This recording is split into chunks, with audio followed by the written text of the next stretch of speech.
Pak Kiai, saya mau bertanya. Sebagaimana kita ketahui bahwasanya anjing di dalam agama Islam adalah hewan yang najis mukhalladhah. Nah, yang saya tanyakan, apa hukum orang Islam memelihara anjing untuk mencegah kebunnya dari serangan hewan lain? Pertanyaannya, apa hukum memelihara anjing untuk menjaga kebun dari serangan hewan-hewan buas lainnya? Atau biasanya ada hewan babi hutan gitu ya, dan lain sebagainya. Terus pemilik kebunnya memelihara anjing penjaga. Pertama, ya kita tahu bahwasanya anjing penjaga yang ditaruh di kebun itu tujuan utamanya menyelamatkan atau mengamankan harta milik gitu ya, si pemilik kebun. Sedangkan hukum anjing itu sendiri kalau disentuh gitu ya, itu bisa najis mughalladhah yang berat. Bila mana anjingnya basah atau yang menyentuh tangannya atau badannya basah. Jadi kalau hukumnya memelihara anjing kebun itu boleh. Boleh hukumnya menurut fikih. Nah, tapi kalau memelihara anjing di rumah itu dilarang, dalam syariat dilarang. Begitu. Jadi ada dua, memelihara anjing. Yang boleh itu adalah anjing untuk berburu dan anjing untuk menjaga kebun. Tapi kalau untuk peliharaan, ya anjing atau hewan peliharaan yang biasanya disayangi gitu, enggak boleh dalam syariat. Ini perlu diketahui. Bagaimana kita memperlakukan anjing yang ada di kebun? Pertama, ya diikat begitu atau diletakkan di kandang. Jadi tidak liar. Kenapa kok diikat atau di kandang gitu ya? Karena begini, andai kata musim hujan atau juga di pagi hari yang memang rawan berembun, maka tatkala anjing tersebut liar dan dia menyentuh segala hal yang di situ basah, mulai pepohonan atau rerumputan, ya dah. Itu kalau pagi kan seringkali basah kan, karena embun. Terlebih kalau kena hujan, maka bekas dari tempelan badannya anjing yang menempel di mana?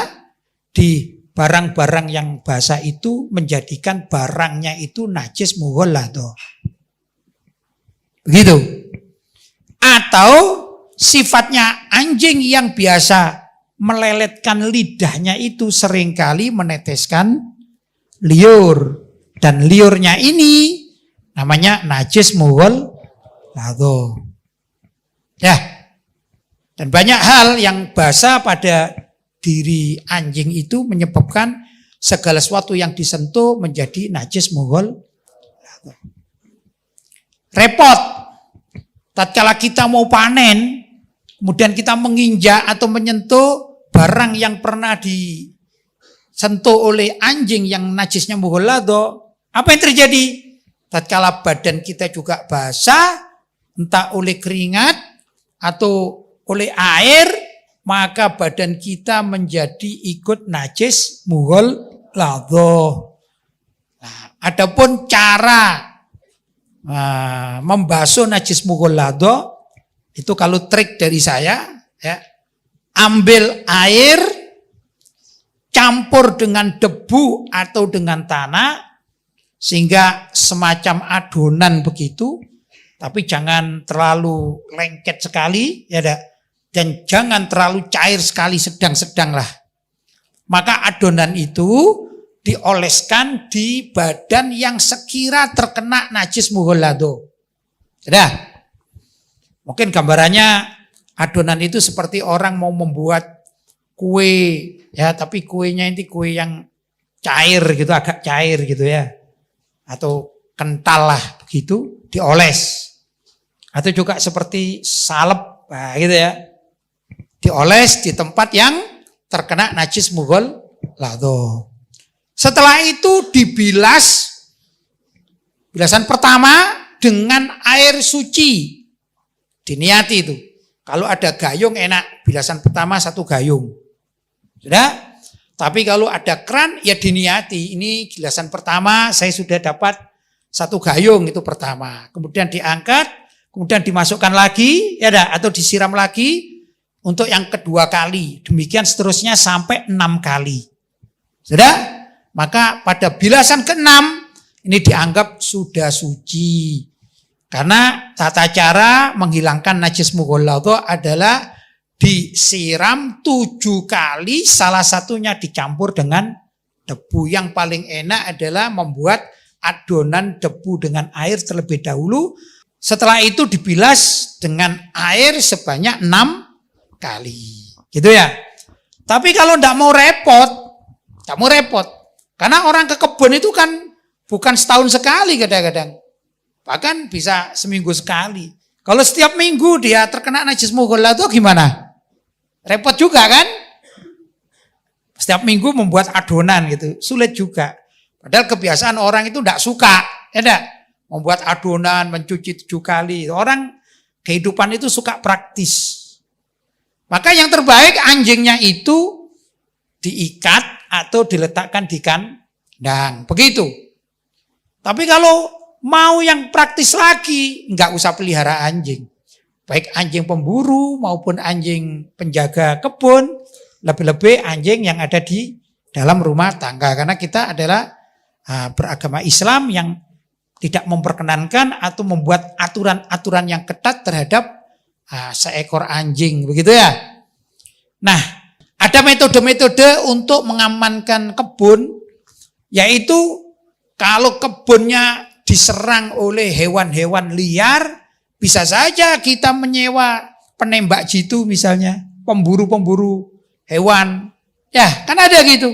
Nah, kalau kita bisa nego mereka, maka mereka diberi kesempatan untuk masuk di kebun kita yang kebun itu banyak datangi oleh hewan-hewan liar, suruh aja nembak. Kan begitu. Aman. Atau juga ada kebun yang saya tahu beberapa hektar, itu kebun kopi namanya. Itu oleh pemiliknya diberi pagar besi yang keliling. Kebun kopi. Ini ada di Banyuwangi. Bahkan seingat saya itu lebih dari 15 hektar. Yang unik karena kebun kopi ini, maka pemiliknya juga memelihara luwak atau musang, sehingga setiap hari si pemilik ini mengambil kopi hasil dari kotoran luwak yang dimakan itu, maka jadilah pengusaha kopi luwak. Itu laris. Begitu ya. Jadi ada manfaat. Dan sekarang di tengah hutan miliknya atau di tengah kebun kopi miliknya itu ada kafe kopi luwak. Alhamdulillah saya sudah pernah datang ke sana dan juga mensurvei, melihat, bertanya, dan saya akhirnya kenal baik. Begitu caranya. Jadi kebunnya itu dipagar oleh pagar kawat. Kemudian pemiliknya beli luwak, asal beli luwak di pasaran itu, yang murah-murah, yang masih garang-garang, terus dilepas. Sehingga luwaknya menjadi luwak yang liar dan bisa berproduksi menjadi kopi luwak, dan hasilnya ini juga luar biasa. 1 cangkir kopi luwak itu dijual seharga Rp50.000. Nah, ini jadi konglomerat baru atau usaha baru. Itu orang-orang yang berpikir cerdas, berpikir modern dan kreatif. Daripada pelihara anjing yang banyak muskilah, banyak masalah dalam kajian hukum Islam.